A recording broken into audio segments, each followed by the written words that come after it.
There's a lot of information out there right now. In fact, information overload. We might be the smartest people ever, but are we the wisest people? I don't know. Seems like day over day, we have a hard time living out that information in wise way. Well, today's guest is Mark Moore, and he wrote a book called Wisdom 52.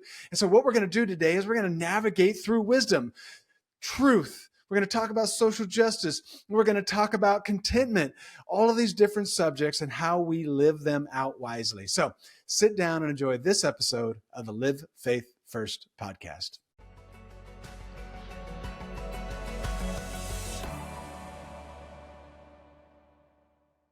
In a world of data proliferation, where there is more and more information every day, we feel overloaded by information. And you know what? We start to feel very smart. We know a lot.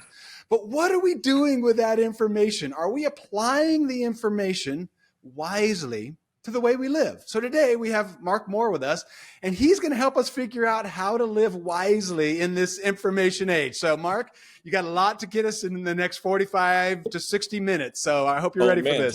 Talk about overselling and under-delivering. That's a good start, Elliot. Well, welcome to the podcast. So excited for this conversation today. And we're going to dig into some great wisdom subjects like truth and addressing our enemies, money, grit, some of those things. But before we get there, give us a cliff notes of your life. Where were you born? Where were you raised? How did you get to where you are today? Yeah, cliff note, born in Portland and immediately moved with my parents down to Sacramento at 4 years old. And older brother, younger brother. At 12, my mother came home and said, I'm out. And the three of us boys had an opportunity to make a decision. Do we live with dad or do we live with mom? Just between you and me, and I wouldn't say this publicly, of course, but I would have preferred to live with my mom. But my dad was a Christ follower, and my mom was leaving the church as well. So pretty painful time, because my older brother went to live with my mom, and my younger brother stayed with me and my dad. Eventually, he went to live with her as well. So when Jesus said, I'm going to divide families 3 against 2 and 2 against 3, those were the stats of my family. At 18, following a call from God, I went clear across the country. You grew up in Sacramento, and there is a little bit of geographic pride, maybe arrogance in California.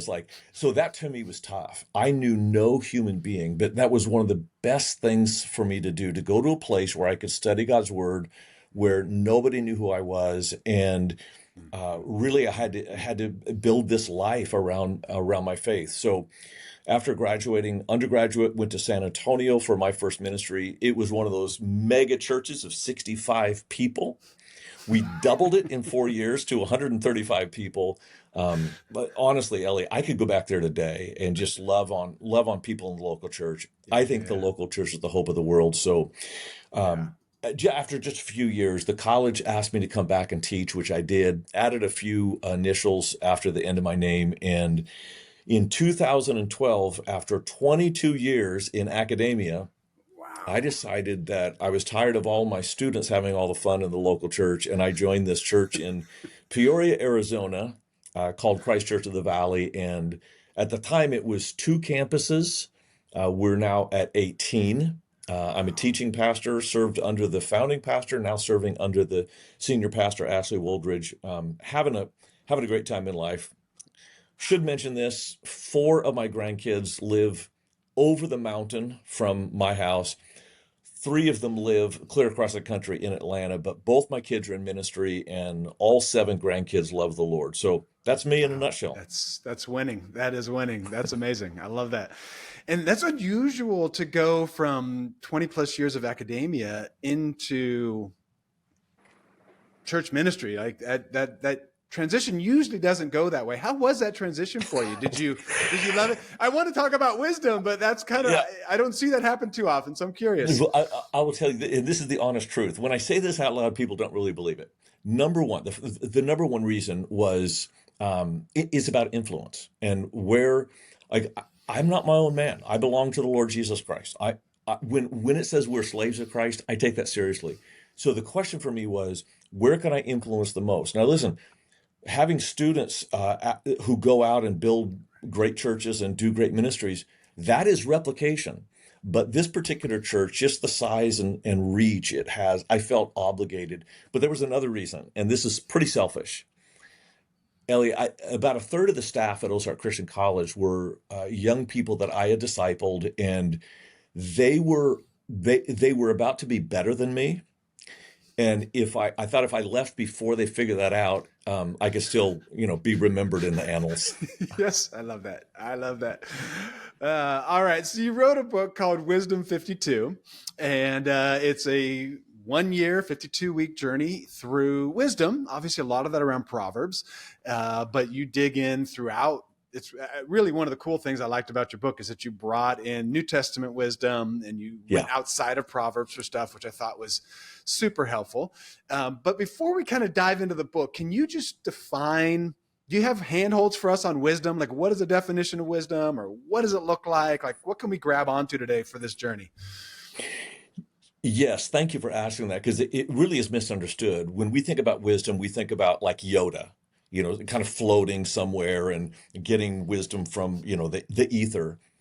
Biblical wisdom, it would be more defined as skill in living. So, for example, the same word, Hebrew word for wisdom used of, say, Solomon, is also used for a soldier who is particularly adept with his sword, or a carpenter who is particularly adept at his saw. And so the nature of this book is not knowing things. It is living a specific way. It's skill at life. Think of it as life hacks. Proverbs is the Instagram of the Bible. And so you just kind of Rolodex all these different vignettes of wisdom. But at the end of the day, if you don't know how to put it into practice, you are going to be as foolish, and this is stunning to me, as Solomon's son, to whom the book was written. Rehoboam divided the kingdom 20 times plus. Solomon said, my son, my son, my son. I think 3 times he says, my sons, plural. But he really wrote it to Rehoboam.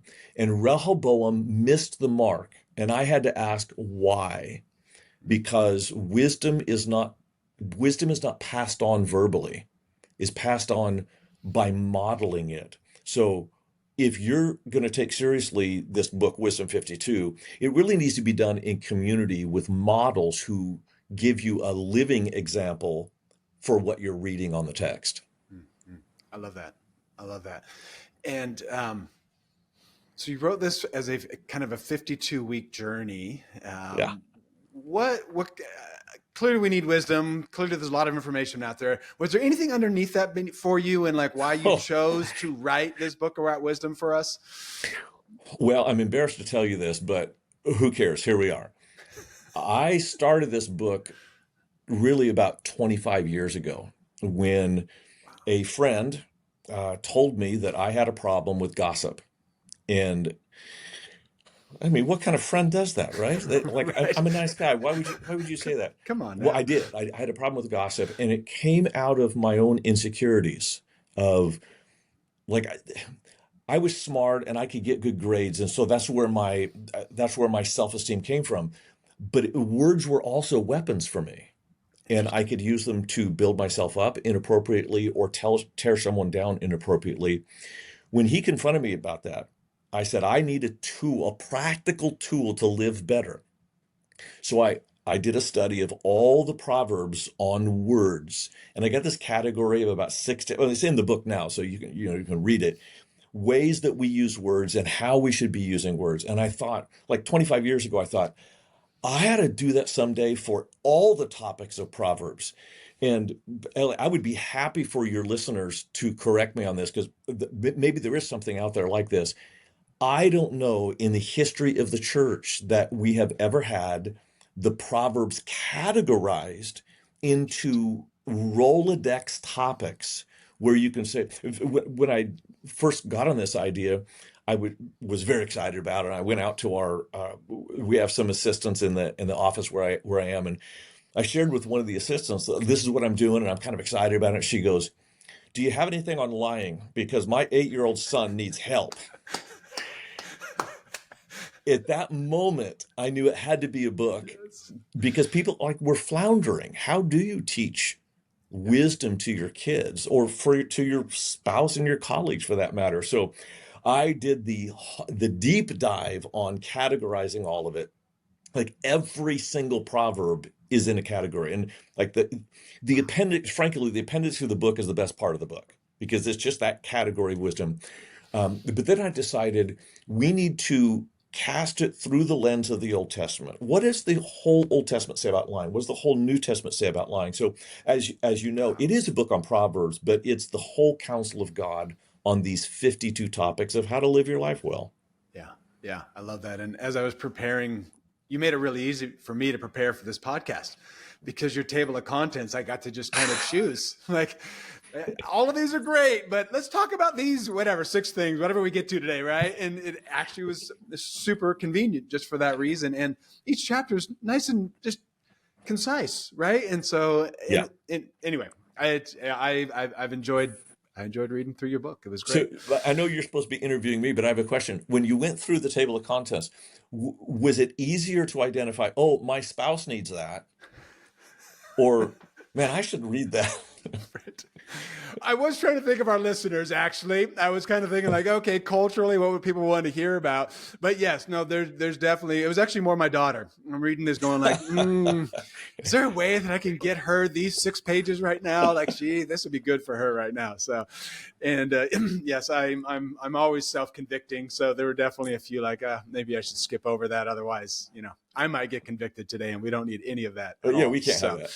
We cannot have that. So, all right, let's get into our first subject here. Let's talk about mentors. And you actually this was one of your first chapters of the book.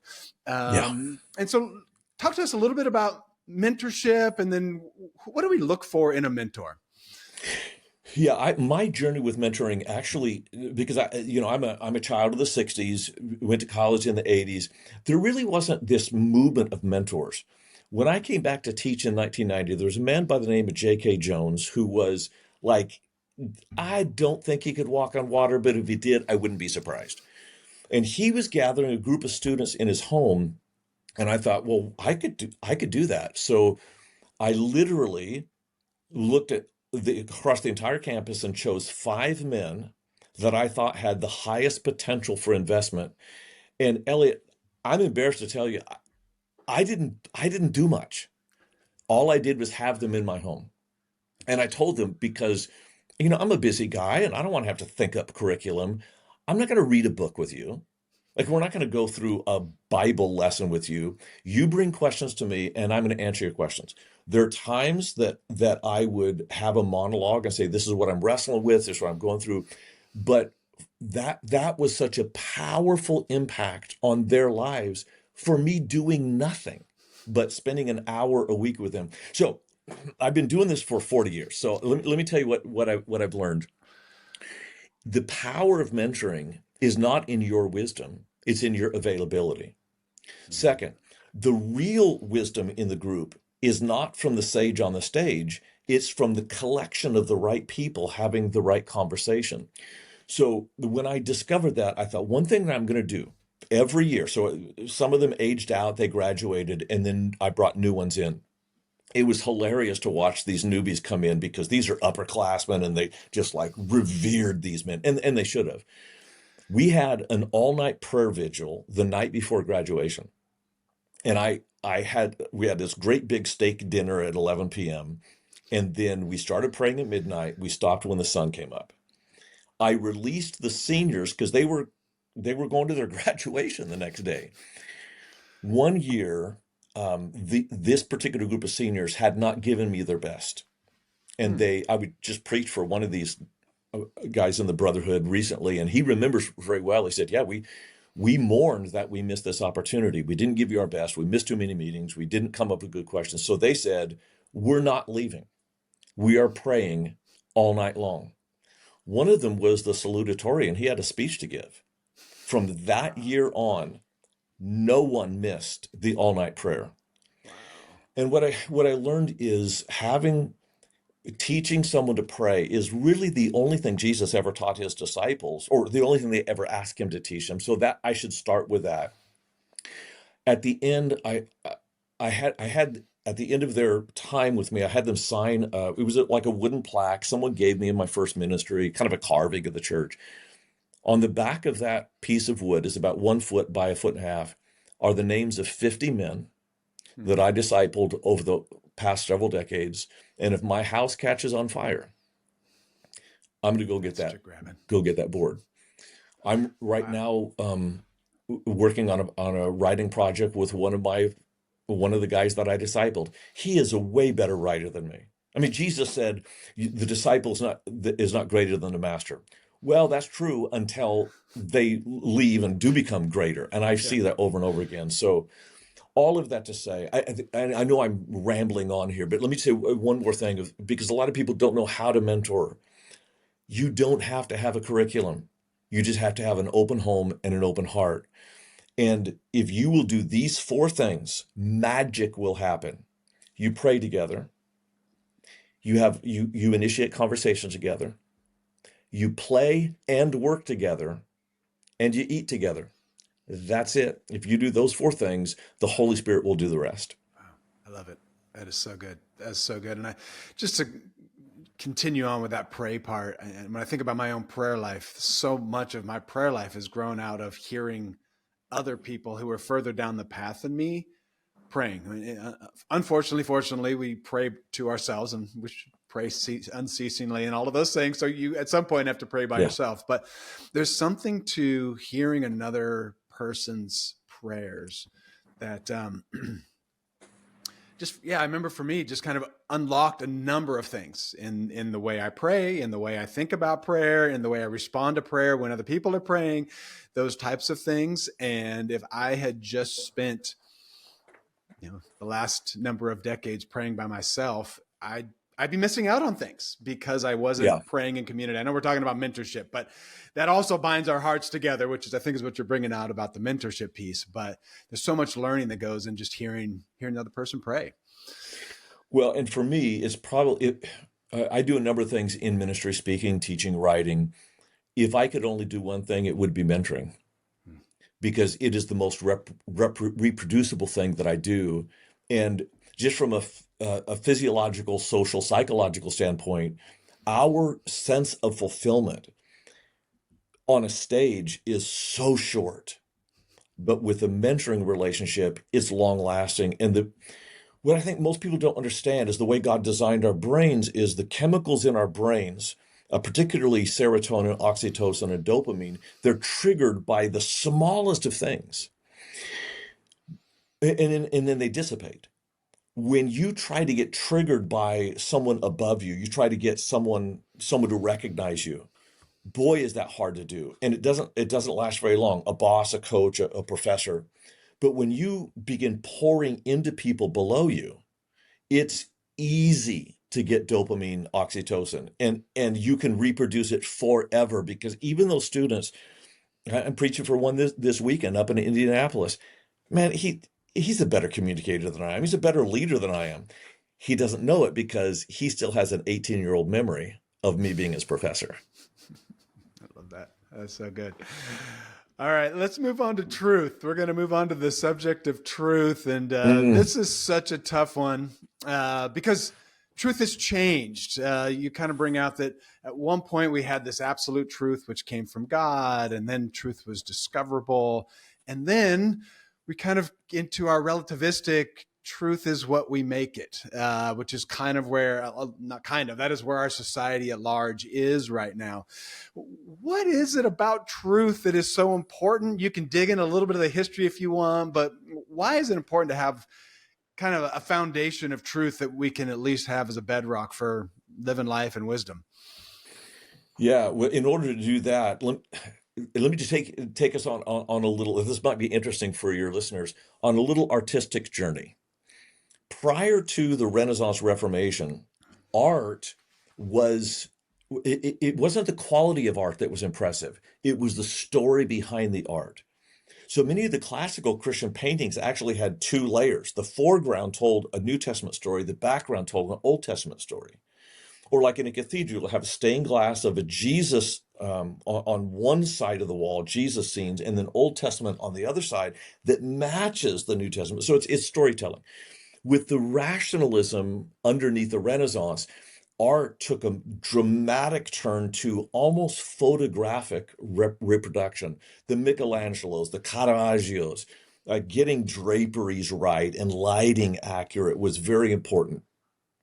And then we got a little bit disillusioned after the Industrial Revolution, where we had all this mechanism and all these tools, but we didn't have experiences. We were being pulled away from the earth and the sky and the water. So then you get like your Monets, where impressionistic art is taking place, where they painted really fast, but they were capturing a sunset, a ray of light, a wave, or a breeze. They're trying to catch the emotion of the moment. And then you get post-World War II, where people were totally disenfranchised with life. The science that we had put our hope in gave us the atomic bomb and blew up Hiroshima. And we thought, where are we going with this? That's when you get the Picassos and the deconstructionist art and the modern art, where, and this is what you're alluding to, truth is no longer up there to be revealed. It's not even out there to be discovered by science. It's in here to be created. The same movement that went through the artistic community went through Bible interpretation and the history of hermeneutics. We are at another pivot point, and I'm going to answer your question, but I want to get this inflection point in history.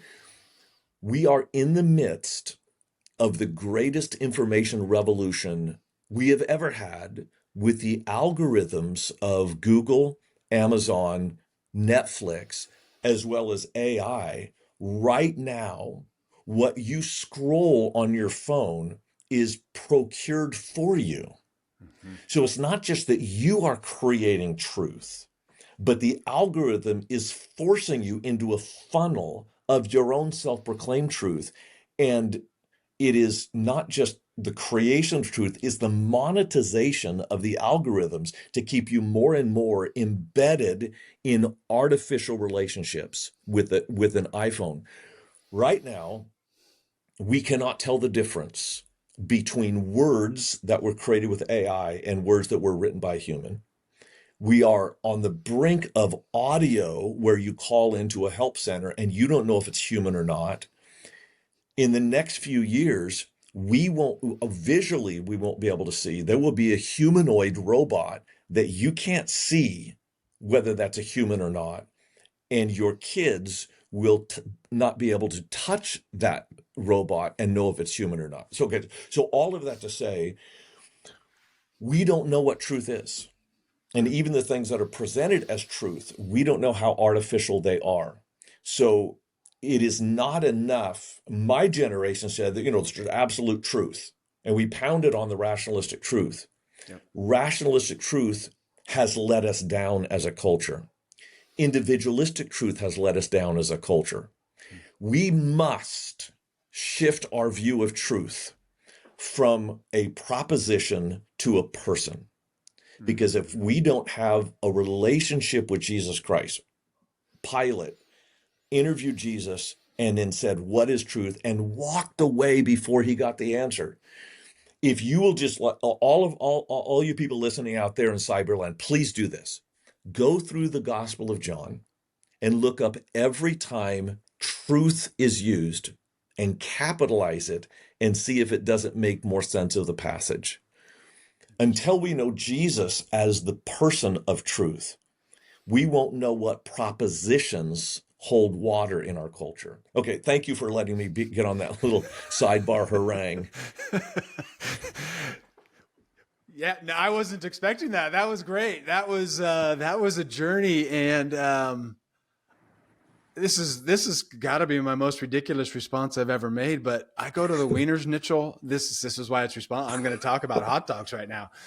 I go to the Wienerschnitzel drive-through, and it's AI. It's not the person. Like when I drive up, the person that's in there actually getting my food did not speak to me. And I find it so odd because I didn't know. I mean, other than why are they're speaking in a perfect English accent when I know there's nobody in that Wiener Schnitzel right there that has English as their first language. So this is feeling a bit odd right now. But besides that, all that to say, I'm sorry that I'm just downgrading everything you said by talking about hot dogs, but it is true. Like we are going to have a really hard time identifying what truth is if we don't know what the truth, capital T truth, Jesus is. And so can you break that down just a little bit more for me? And then I won't say anything more about hot dogs, I promise. But like, why is it so important to know that Jesus is truth? And that seems outrageous to say that a human, I understand the God human thing, but when Jesus was walking on earth as a human that all could see, though he was divine, he still called himself truth. And then the people who were with him, John, identified him as truth. Why is it so important that we do that as we navigate wisdom wisely in this world? Whew. Okay. I'm going to take one more step backwards and then go forwards. And just for the record, I love that you talked about hot dogs, because that is a very real and tangible manifestation in the practical world of how we're getting spun up by artificiality. Okay, so I've been doing a lot of thinking about Jesus. Jesus is greater than we actually think he is. I mean, I think he's pretty great. He's greater than I know. And when he made claims, like he didn't just say, I should be the chief priest that runs the temple. He said, I am the temple. He didn't just say that I can, feeding of 5,000, I can provide food for you. He said, I am the bread. Eat my flesh and drink my blood. Who says that? When it comes to truth, there was another word that he equated himself to, and that is wisdom. And in this book of Proverbs, it should be obvious, Solomon is identified as the wisest man in the world. Why do we say Solomon was the wisest man in the world and not Jesus? Because as Jesus said, one greater than Solomon is here. He's not wise. He is wisdom. He's wisdom personified. Now to your question. Why is that so important? In John chapter 1, verse 18, no one has seen God, but the one and only who has lived with the Father has made him known. If our goal in life is happiness, I mean, you might have expected me to say, if your goal in life is to get to heaven. Nope, I want to be happy. I want to be happy right now, and I want to be happy for eternity. Then I should know the maker of this product. God, my Father, made me. And if I don't have a relationship with Jesus, I won't know the Father who made me. In fact, here's a little stat for you. In all the Bible, God is called Father 276 times. Okay, so we all know that the Old Testament is about 2/3 longer than the New Testament. So of the 276 times God is called Father, how many of them would you suspect were Old Testament versus New? The Old Testament 3 times calls God Father. 3 times. And only the Father of the nation. Why? Because it only through Jesus, and this is one of the uniquenesses of Christianity, only through Jesus is God seen as your Father. What is the great cultural triage we're experiencing right now? It is not immigration. It is not oil. It is not the tariffs. It is the fatherless communities driven by the rampant individualism of our society. If we want a healthy society, we need to promote godly men being fathers, leading families. And so, the book of Proverbs has a lot to say about that. To summarize and answer to your question, if we don't know Jesus as the truth, we won't know our Maker, who is our Father. And if we don't have an identity through our Father, then we won't even know who we are. So knowing Jesus is a way of knowing God, is a way of knowing ourselves truly. I love that. And I feel like I'm going to say that at the end of every single one of these conversations that you give me here, because I'm very rarely am I speechless. But no, that is so good. I mean, to understand who you are yourself, you have to understand who your maker is. And if we're confused on who that is and we don't have a picture of what that could look like, it's hard to navigate our own selves, our own, Yeah. what are we going to be about, and what is our foundation going to be laid on? Yeah, one of my academic heroes is Jordan Peterson, and he has a chapter in his book on the 12 rules for life of telling the truth and why it's so important to tell the truth.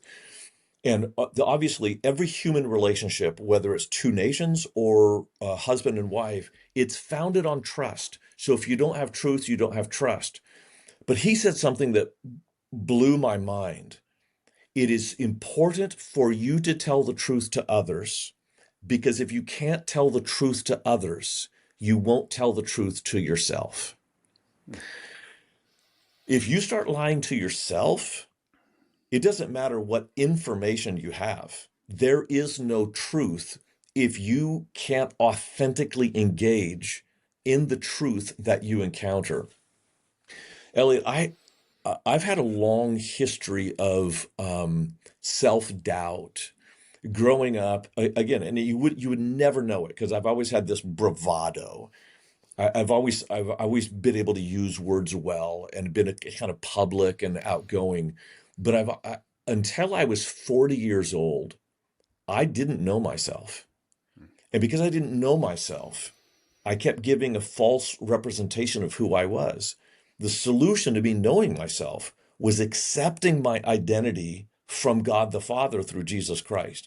And once I knew who I was able to see everything else differently because I didn't have to present myself as something other than who I am.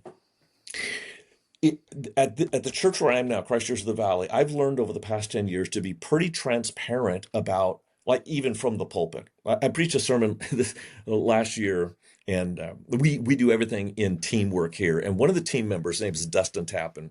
I hate him for this, but he said, if you don't say in this sermon the thing that you're most afraid that everyone knows about you, you will have failed.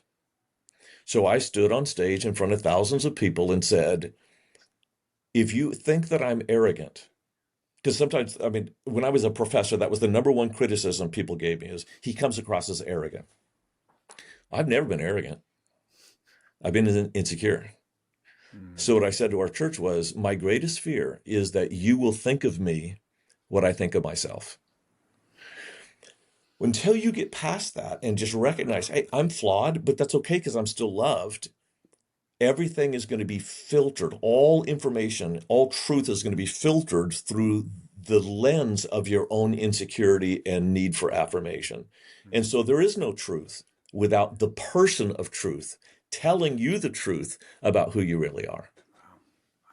I need to go rewrite that chapter now that you give me the opportunity to just rethink it. Thank you for that. Thank you for that. Yeah, I'm gonna transition us over to enemies. So this is another wisdom subject that you delve into, and something that I chose this because it's something that so naturally happens in our society these days. Everything is othering. It's on, you're on that side, you're on this side. And if you're on that other side, it's not that I just disagree with you. It's that you become an enemy, that you're, Yeah. you know, you're something that I need to destroy. And we've seen that in the last, you and I are recording this a few days after the Mormon church shooting. There was a church shooting in Michigan at an LDS church. And it's been, we've had multiple of these over the last, I mean, we're only a few weeks removed from Charlie Kirk's assassination and school shootings that have happened in between. So here we are with people showing up to public events to literally kill their enemies. And that's not the Christian way. You made this statement, and I have a question coming here, but you said most reconciliation fails because we want to change other minds, others' minds. Tell me how we should be approaching people that we think are our enemies. What does that look like from a Christian perspective? And we often want to change people's minds. I mean, that doesn't seem to be like maybe a terrible thing to do, but on the other hand, it's leading us down a path that we can clearly see the ramifications of it. So talk to us a little bit. What does the Christian concept of an enemy look like? Yeah, it's before I talk about the Christian concept, let me talk about again the algorithms that are forcing us into this. And this is not new news, but the information you're getting uh, on Google or Netflix, it is curated for you. And because that algorithm is telling you what you want to hear, that becomes the only thing you're actually hearing. So we have this divide between those who watch Fox News and those who watch CNBC News. They're hearing only what they want to hear. The technology of our day is forcing us into an echo chamber. And that's one thing I want to observe. Here's the second thing I want to observe. There's a book by Jonathan Haidt, who is not a believer, but one of the greatest sociologists of our day. He wrote a book called The Righteous Mind. And he identified left and right, not in America, but in all culture of all time. There's always been those on the left, those more liberal, those more conservative. And he identified 5 factors which help us make decisions. These 5 factors, I don't necessarily need to go through them all. You can don't read the book. It'll make your eyeballs bleed. But you can listen to his TED talk in 10 minutes and get the bulk of the information, like insider, outsider, authorities, like law and justice, clean and unclean, freedom, and the last one is compassion. So those are the 5 metrics that everybody uses to make decisions of right and wrong, whether it's pro-life, whether it's immigration, whether to drill for oil. So those are the 5. Again, this is not American. This is all cultures. Those on the left give disproportionate emphasis to compassion and freedom. Those on the right give generally a balanced approach. I'm not saying balanced is better. I'm just saying it's different. If you look at Jesus and with any of these issues, like you name an issue in the news right now, and I can make Jesus support both sides of it, depending on how I weigh it. And what I've tried to teach our church is we cannot get on one side or the other. Because if we lean to the right, then we will miss the voice of Jesus that comes out of the left. And listen, they don't even have to be Christians to have the priority of Jesus for widows and orphans and immigrants. That's a high priority for Jesus. If we listen to only those on the left, we're going to miss the voice of the right, which is prioritizing truth and clean and unclean and justice issues. If we're a church of Jesus, we cannot afford to be partisan, because we will be reducing him to a political system. This is stunning to most American evangelicals. Jesus he did not understand democracy. He wouldn't have advocated for a vote. He wouldn't have understood democratic capitalism. In fact, because we have deified democratic capitalism, there's much of Jesus' words that we cannot understand, we cannot hear, because we have no clue what it means to give your possessions to the poor. Okay, that's the end of that harangue. Now I'm ready to answer your question. How do we view the wicked? I just learned this 2 weeks ago, Elliot. And I'm not going to get the numbers exactly right, but for a message I was preparing, I looked at every use of the word wicked in the Bible. There's like 300 some odd times in the Bible. Only about 18 times in the New Testament. Why is there so much more talk about wicked in the Old Testament than in the New? Because the enemies for a Christian are POWs. Human enemies are POWs. Our only enemy are the spiritual forces of evil, not the people trapped by the spiritual forces of evil. So our perspective has to shift from us to them to a rescue operation. So you asked the question initially, isn't it right to change people's minds? It absolutely is. But how we do that is different. This is another surprising thing. We're in a sermon series on control. Do you know that there is no Hebrew or Greek word for control? And the only time we read about control in the Bible is self-control. But every time you read about self-control, the Holy Spirit is involved. So you don't have self-control until you give Spirit control of your life. So here's what we control. this is Genesis 1, this is Psalm 8. What we control are plants, animals, and ourselves. What we can't control is anything dealing with the future. So our health in the future, money in the future, weather in the future. We can't control future, and we can't control other people. What do we spend the bulk of our time trying to control? Other people and the future. That was actually the sin of Adam and Eve in the garden. They were trying to take control where they had no right to control. So if you're attempting to manipulate someone else to change their mind, you are trying to act like God. Good luck with that.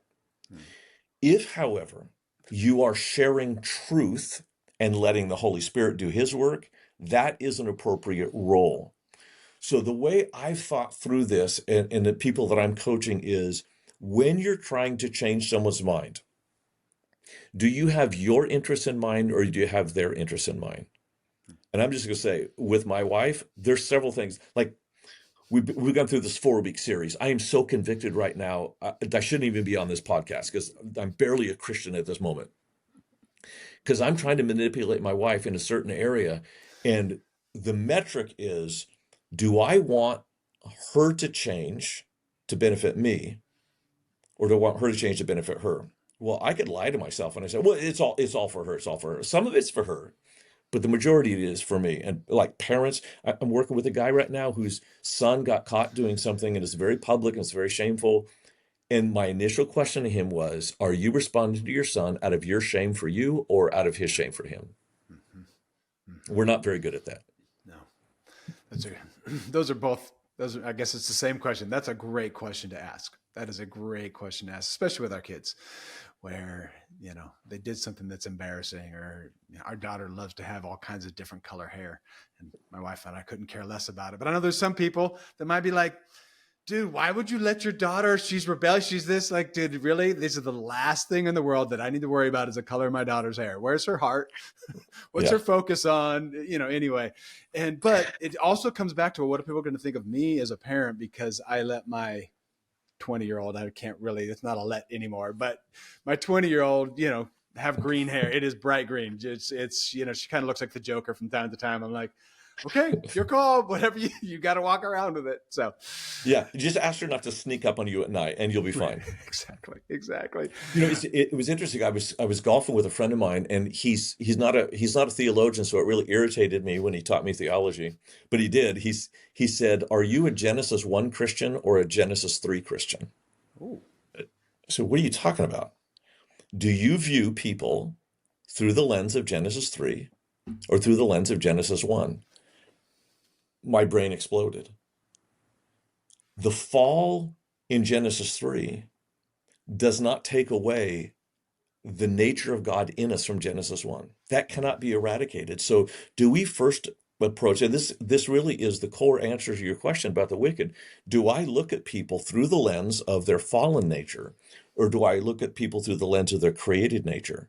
That will not just impact your relationships, that will impact the kind of church that you build. That's so good. And that actually takes us really nicely into social justice, because that is so much the important piece around social justice is how we view people, how we value people. And again, I told you up front, I don't do a lot of quotes from books, but this was just so concise. You said conservatives tend to create equality with opportunity. And liberals, equality is in outcomes, but Christians, we want equality to be around the value of a person. Why is our view of people so different than what we would see in the political views and maybe, just kind of general in culture, where we want to just value humanity versus, as you said, opportunities and outcomes and some of those things? What is it about what we got from God that helps us put value on every human being? Yeah, we're a child of God. I think one of the most, so let me say that again. We see other people as children of God. And when you see other people as children of God, you cannot hold them in contempt, either from where they came from or what they're doing. I think one of the most brilliant books of the New Testament is the book of Philemon. I know people don't preach on it a lot, But we recognize the book of Philemon and the book of Colossae, as well as the lost book of the Laodiceans. Fact check me on this. There was another letter that Paul wrote to the Laodiceans at the same time, delivered by the same two people, Epaphras and Philemon's former slave, Onesimus. And what Paul did was unbelievably brilliant. He writes a letter to Philemon, who is the slave owner. And I know people get wrapped up and say, well, why didn't he just tell him to cancel slavery? Well, he could have, and one person could have released his slaves, and it would have done no good. Rather, what he did is put a virus of love in the system and let the virus destroy the institution of slavery. He told Epaphras, because you're now a Christian, you have to live like a Christian in submission to your earthly master, so go back home, knowing that he would likely be maimed or killed for returning home. And then he went to Onesimus, and I think it's around verse 7 or 8. He says, now, Onesimus, I'm not going to mention the fact that you owe your eternal life to me. I'm not even going to mention that. But I just want to say, Onesimus is a brother. Treat him as a brother. If you are a slave owner that treats your slaves as brothers, they cannot be slaves for very long. And it was this heart of neither male nor female, slave nor free, rich nor poor, that radically altered the institution of slavery in the Roman world. Then it did it again in the British Empire. Then it did it again in the Americas. Were it not for Christians, there would be slaves still today in all those areas. Yeah. It is this ideology that you are my brother, and that what binds us together is something bigger than both of us. In fact, there's only two places where there is not racism that I have seen: on a football field or any kind of athletic field, and on the battlefield. Because if you are fighting the same enemy as I am, I don't care what color your skin is, I care what color your uniform is. And if I'm playing football, I don't care the name on the back of the jersey, I care the name on the front of the jersey.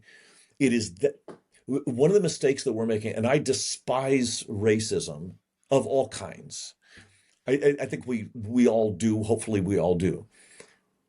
But one of the mistakes that we're making in advocating for equality of race is we're focusing on that which differentiates us, which will only separate us, rather than focusing on something larger that can unify us. So in all social justice issues, and I would commend a book by Rodney Stark, he's one of my favorite sociologists, called How the West Won. And people will criticize the church. Here's a simple example. But in the Crusades, didn't we kill millions of people? Yeah, we did. 2 million people in 200 years. Look what paganism did in the 20th century. 6 million Jews in Germany. 50 million citizens in Russia. Who knows how many in China? There were nearly 100 million people killed in a 40-year period. That is way more than 2 million people in a 200-year period. So our worst was bad. I'm not denying that it's bad. Right. But if you look at hospitals, public education, the development of science, women's rights, immigration, housing for the disenfranchised, go through every area of social justice. Christians have always been on the forefront. And even today, God help us if Christians stop giving benevolence to secular compassionate organizations, because it's about a 5-to-1 ratio of the amount of dollars given by Christians and non-Christians. Okay, you want me to go on? Because I could soapbox this. I'm passionate about this. No, I feel that, and I am too. It's that was one of the reasons I wanted to get this in here,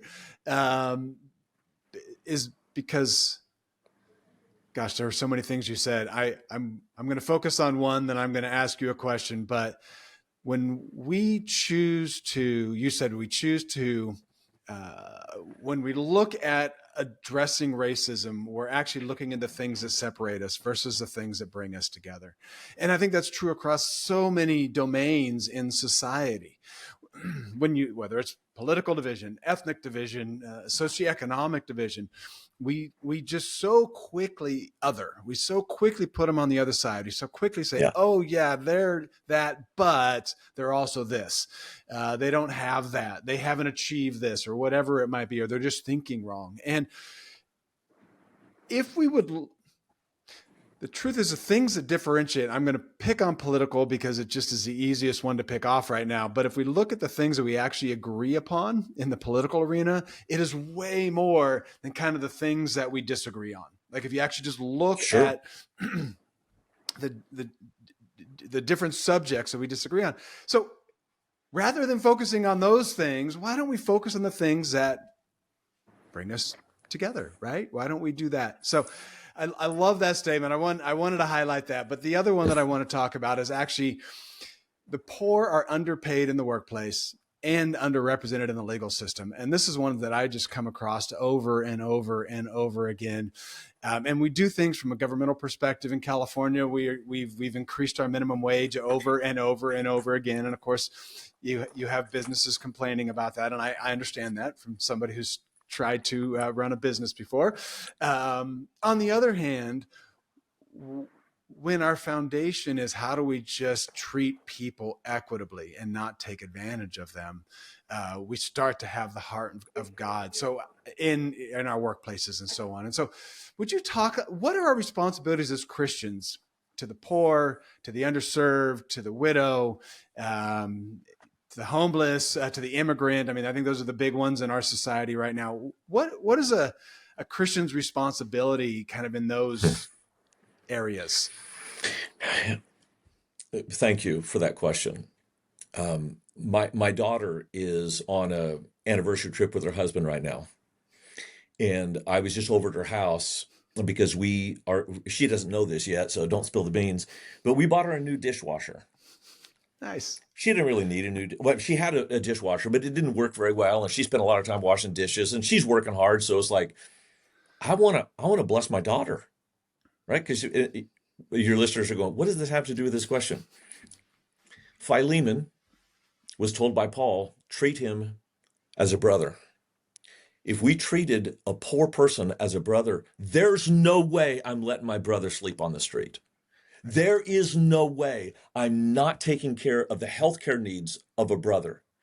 Where there is inequity is because we have not allowed them to be part of the family. Now, Galatians chapter 6 is pretty clear on this. Do good to all people, and especially to those of the household of faith. So I think in terms of providing, here's a simple example. There's a guy in our church that wants to give away 28 cars this year. He doesn't know 28 people who need them. I do. So we just work one at a time of giving these away. And almost all of them go to Christians. We just gave a car to a mother who had a premature baby in our city. She was on vacation and she's going to be here for months, and they needed a larger vehicle. So we gave her one.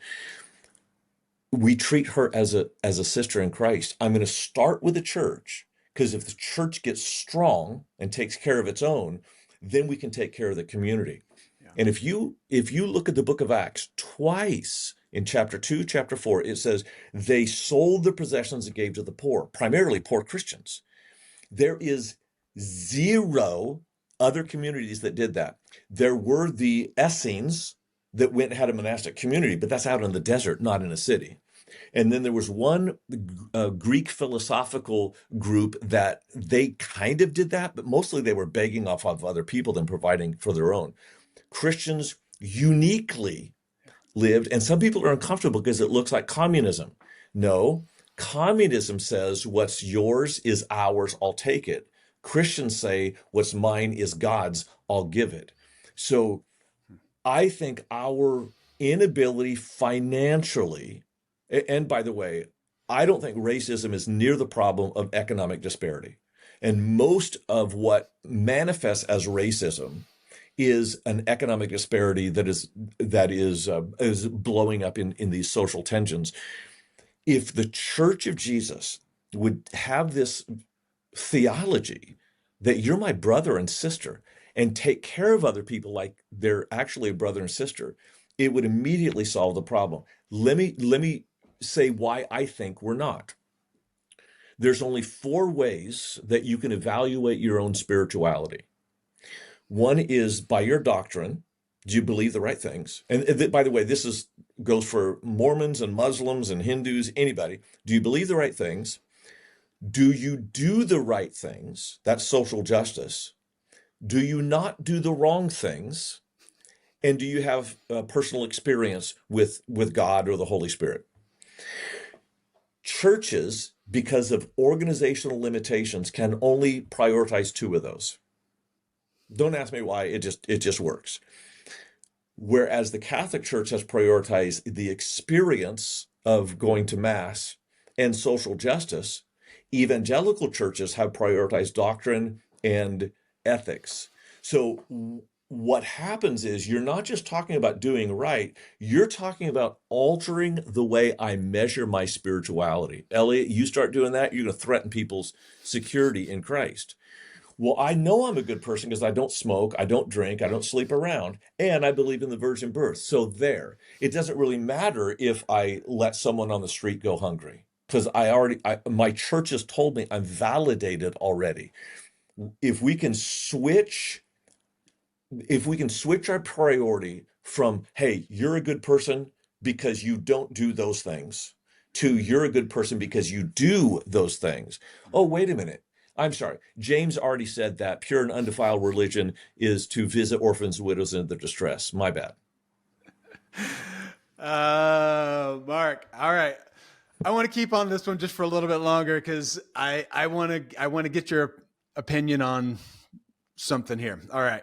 So you're making this statement about Christians not treating others, underserved, whatever, as brothers, as sisters, as siblings, as people that we love, because we wouldn't let, a sibling go without health care. If our daughter was out of her house, where would she live? She would come here until she could find her own place, because we all know it's better that we all don't live under the same roof, but we're going to help you get to the next place. But I think part of our challenge as Christians, as church, and this is probably a society-wide statement, but I think it's especially important as Christians because we are image bearers of God, and to see others as image bearers of God, is we are very rarely proximate to people who are hurting or underserved, depending on, of course, what community you live in, right? But for the people who I'm making a grand assumption about your church, but I'm going to assume that they're, somewhat middle class for the most part, and can be isolated and insulated from some of the poverty in our own communities. So one of the things, so this is where I do have a question, want to get your opinion. Part of the challenge is we don't know what the needs are. When I drive by a house in my community, and I live downtown San Jose, so I live in an urban environment. So a few blocks from here is very different from the neighborhood that I'm in. But when I drive on 10th Street, 11th Street, I have no idea what's going on behind those doors. As far as I'm concerned, everybody's happy behind there. Then the lawn might not be quite as kept as it is in my neighborhood. It might not be, might have a couple more cars parked in the driveway. But as a basic statement, everything looks good. But the truth is behind those doors, there is poverty that we have no idea about. And until we meet those people, have a conversation with them, treat them as image bearers of God, we'll have no clue what the poverty in our community looks like, other than we'll start seeing the outcroppings of that, whether that's gang activity or whether that's homelessness or whether that's, people asking for money on the street and some of the things that we might have to deal with. So my question here is, what can we do to get proximate to the people that are hurting in our communities? What are some things that we can do so that we actually become aware of it? Because I'd like to help, but if I don't know, other than maybe I'll give to a local charity that I think is helping, what can I do to open up my heart to get proximate to people that are hurting in our communities? Yeah. I don't really feel qualified to answer that question, but that's never kept me from answering a question before. Just to be honest, I'm not doing a great job of that personally. I will say, before we go bashing the bride of Christ, were it not for the Church of Jesus Christ, 100%. God help us. God doesn't have to send us to hell. We create it ourselves. And the church has intervened with prison reform. I mean, do you know why we call prisons penitentiaries? Because we believe that people have the opportunity to repent. That's why we just don't beat people anymore. So it we have, it's not that we've done nothing. In fact, the church has done more than every other institution combined. But when I think about it, so let me put on my pastor hat, not my scholar hat or author hat. What we are trying to do is increase the number of the groups in our church, because the church grows not by the quality of your sermons, but by the quality of your groups. Every group we push, and we do this pretty consistently: service projects, service projects, service project, after school programs or feeding programs or downtown programs. Our church, though large, does not have a lot of programs because we believe that's the responsibility of the priests of the community, which is everyone. So from an organizational standpoint, there's two things that have done more to increase participation than anything else. And that is groups. If you're part of a church that has systems in it, for you to create systems that advertise, promote, and aggregate people to community projects, and then celebrate those on video during the weekend services. And the other thing is, you've only asked about San Jose, and let's just be frank. San Jose's poverty is not even close to the poverty around the world. So I have found, in fact, I'm leaving not this Sunday, but next, to go to Nepal. It'll be my 5th trip to Nepal. It's one of the poorest countries in the world. And every time I take a group of people to Nepal, they come back with eyes wider open for the people in proximity to them. I'll say one last thing. One of the most defining moments of my life was in Ensenada, Mexico, where I was a high school student, and we went to this dump, and these children were living in this dump, and every kid had their head shaved because of lice. When I learned that, I used to have hair, and I'm not gonna lie, I was gorgeous. It was down below my shoulders, and this one little kid was pulling on my leg saying, "Appa, Appa." And I asked the missionary, what does that mean? Well, he wants you to give him a piggyback ride. Well, all their crotches had urine in them because there were no facilities there, and they had lice. And I told the Holy Spirit, And the Holy Spirit, if you've ever argued with him, you know it's a losing game. So eventually, I picked this kid up and put him on my shoulders, and I experienced a miraculous transformation. You remember how when Jesus touched the leper and the leper became clean? I was the leper. And when he touched me, I became clean. The cleansing of the leper was one of the most, I think it is one of the most definitive moments in human history, because it was the first time when Jesus touched the leper that the contagion was not from the leper to the clean, but from the clean to the leper. And this is not an answer to your question, but somehow we have to help people experience, even once, how their clean, how someone else's dirtiness can make them clean. And the touch of a human being in proximity to poverty will allow them to see that Jesus tends to hide in the guise of the least and the lost. Yeah. So if you love Jesus and you want to touch him, go to where he's most likely to be found. Yeah. I agree with that. And I think that's part of... How would you answer the question? I mean, this is one of the, maybe you have some wisdom for our church of how to get people to the poor. It's longer than we have here, but it's one of the things that we're working on right now amongst a group of local churches, where essentially I'm bringing together 2 or 3 local churches to go work in what we call poverty pockets. So they're kind of low income communities, and our goal is to build relationship. I believe that one of the things that the church has now to provide to our communities that is unusual, it is unique, that no other group within our society has and can do, is to provide relationship. Now, we didn't need that 500 years ago. 500 years ago, we're building hospitals and schools, and we were the welfare system of the world, or at least the Christian world. And then, we had the actual welfare system in our society. And so the church kind of stepped back from providing in large ways. Not that we don't still, but we're not building as many hospitals. We're not building as many schools. That's not a primary thing that you see happening coming out of churches these days. But one thing we do have, and we have an epidemic of loneliness, which is manifesting itself in terrible ways in our society. What we can do is build relationship. And so that's what we do. We have these churches, and you get a small group of like dedicated volunteers who go in and build relationships in the communities, meet people, know people. And yes, there's definitely events. There's ways to get people out. So there's ways to get larger groups of the church. But what we found is it is in those one-on-one relationships with community leaders, with other families in the community, that all of a sudden people start being interested in Jesus. They start interested in maybe going to your church. And we're not there handing out. Now, when it comes to there's a need in the community, actually what we do is we start looking at organizations that are already doing it. So there's usually a local nonprofit working in a community. How do we partner with them? How do we bring their assets to bear in those communities? The local government right now is asking the church. They are literally asking the church to go. San Jose local government is asking the church to go make relationships in communities. Yeah. Like they recognize it's the one thing we can do. A lot of things, but it's one thing that we're built on. Why do we get together on a Sunday morning?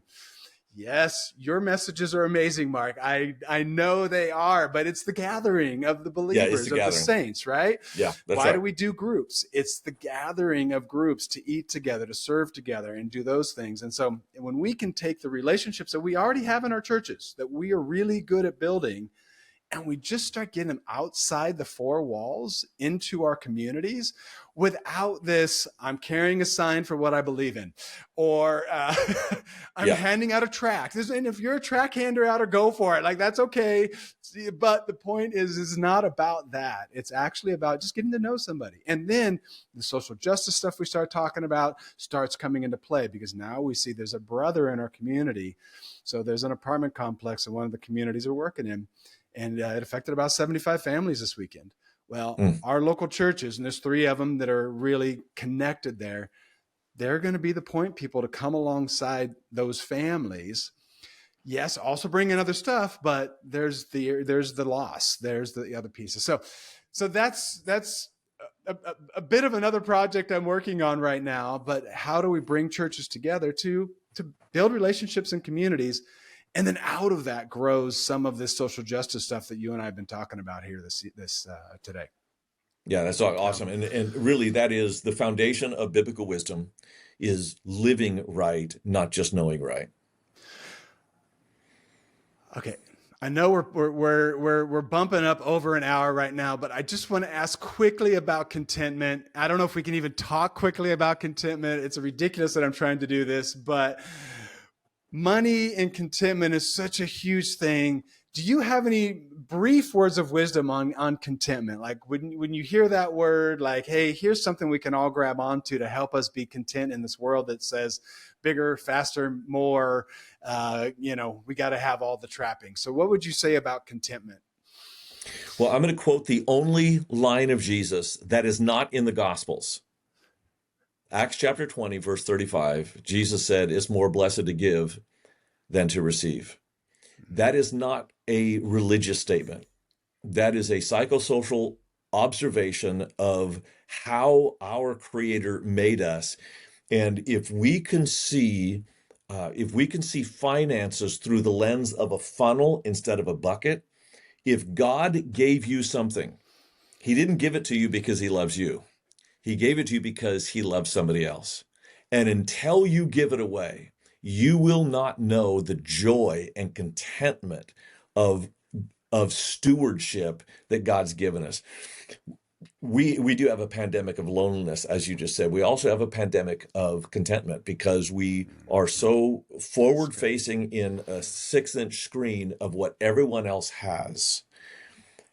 And just being present in the moment, letting the Spirit invade your space in the moment, will bring you contentment that nothing else in this world can give you. Yeah, I love that. All right, this is my final question. Thank you for that. I appreciate that. Final question. What's exciting you right now? What's one thing? It could be a project, a Bible verse, something happened in your family, at your church, but what's one thing when you think about it, it just makes you smile? Well, I'll tell you, this trip to Nepal, we got a group of 10 guys that go. Every one of them ponies up to pay for a well. We're going to train 300 persecuted pastors, and then the 10 of us are going to hike the Himalayas up to Mount Everest View Hotel at 12,000 feet. And in order to get back to Kathmandu on time, we're going to have to take a helicopter, which will happen to fly over base camp at Mount Everest. That is what I call a mission trip. Oh, I love it. I love it. That is so good. Well, Mark, thank you so much for being on the podcast today. I've really appreciated our conversation. Everybody, go out there, grab Wisdom 52. It is chock full of wisdom. It is, he gave it to us. God gave it to us. And Mark broke that down for us in this book. It's awesome. So everybody, let's go live faith first.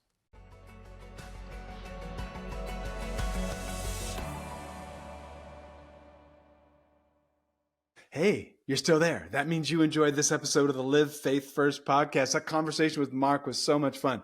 Okay, here's the one thing for you. Put it in the comments below. What's one thing you can do to recognize God's image in somebody? That's so important as we navigate this world because there is polarization. There's us and them, and there's just different groups. And like it or not, we tend to see people as othered, then they're not in our camp. And so we need to see God's image in people. So what's one thing you can do to see God's image in somebody that maybe isn't easy to find that image in? All right, everybody, let's all live faith first.